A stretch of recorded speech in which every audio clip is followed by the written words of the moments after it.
Hey everybody, welcome back to Jordan Samuel Skin Talks. That's right, we're on YouTube.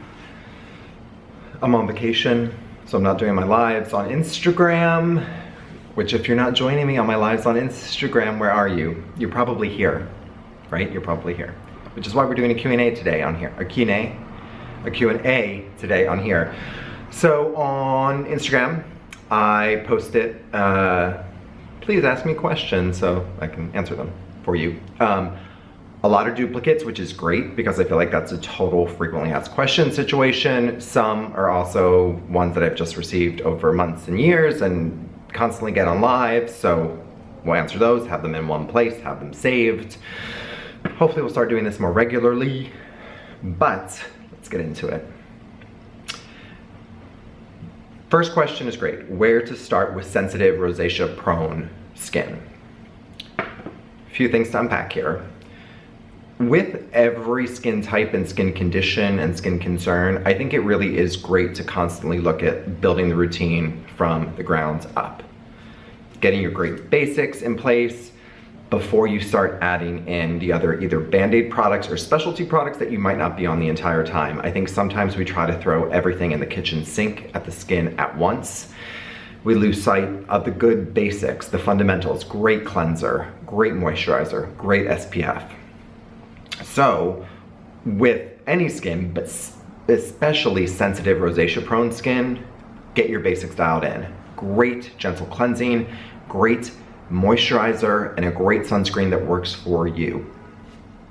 And really stay there.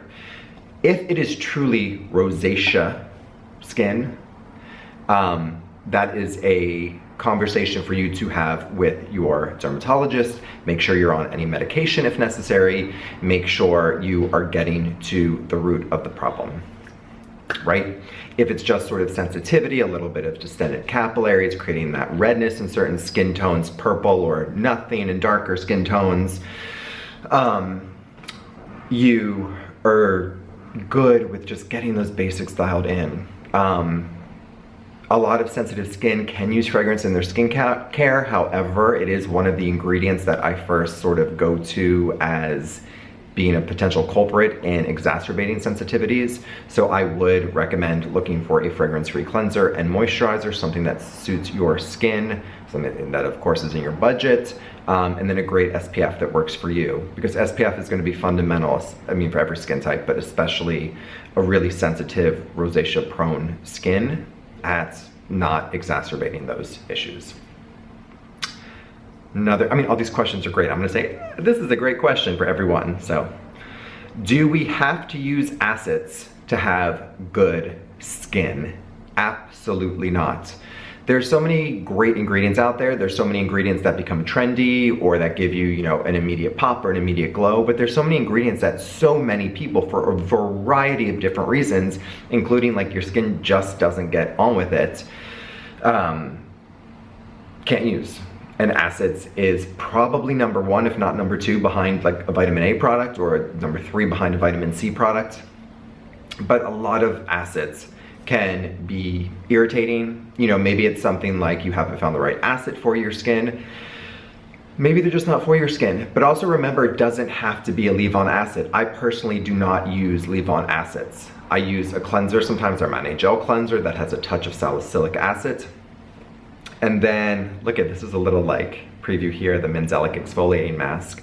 But I use a mask that has a light amount of acid, not a peel. When I say light amount of acid, we're talking 5, 6, 7%.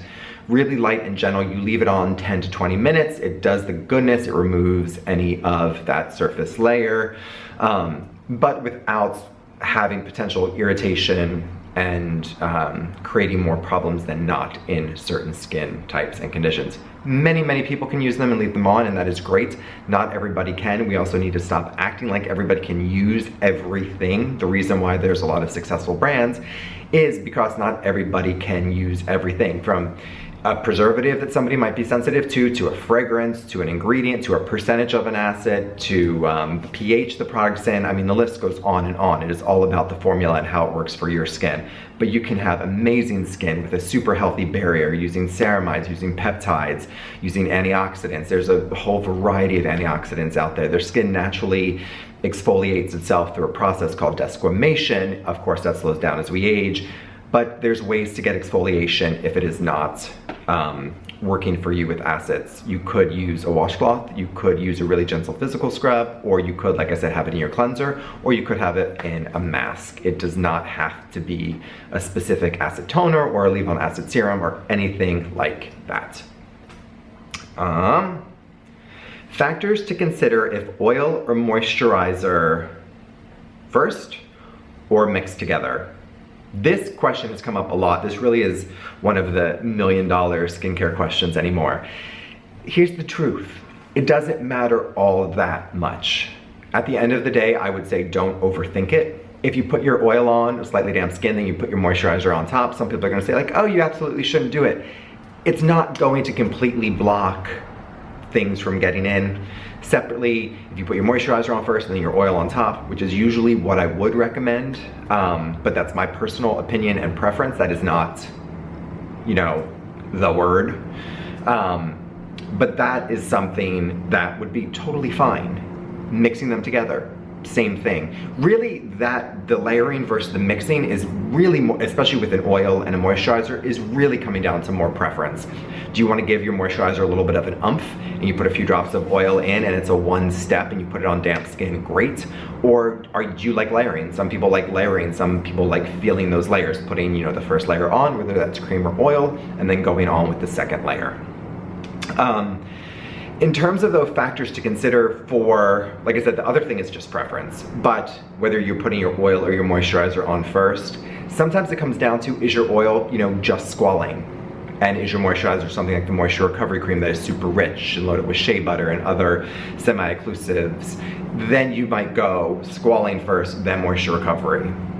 If it's a really light gel cream, obviously you're gonna do that first and then do your oil afterwards. So those are certain factors to go over, but for the other stuff, totally preference.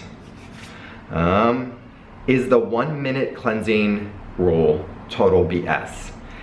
It is not total BS. I mean, it's not BS at all. It's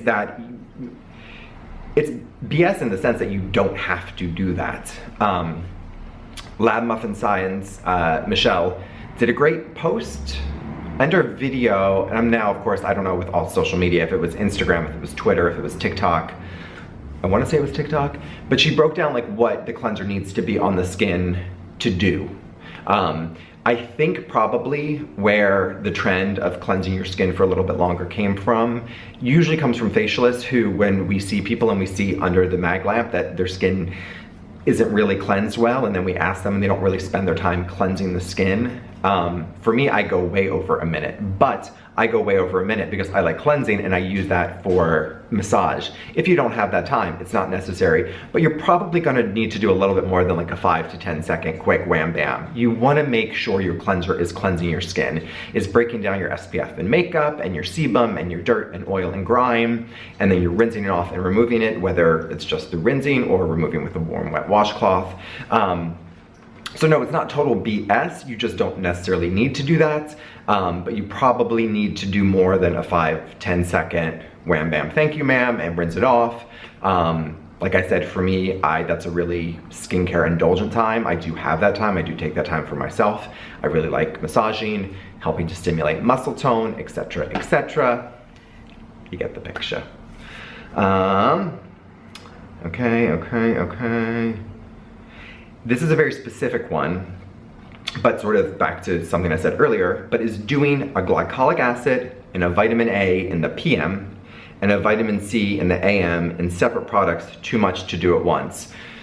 To each their own. It is going to be different for everybody, but on paper and what I see in the treatment room and what I know about my own skin and what I know about friends and family skin, I would say that is absolutely too much and it's simply unnecessary.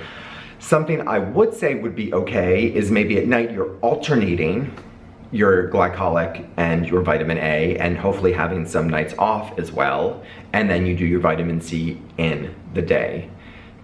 Again, that version is going to be different for everybody. For me, I can't even really use glycolic, so I wouldn't be using a glycolic, but you know, I would do my exfoliant maybe once a week, and then I would use my vitamin A like twice a week, and that would be like a very active routine for me. It is going to be different for you.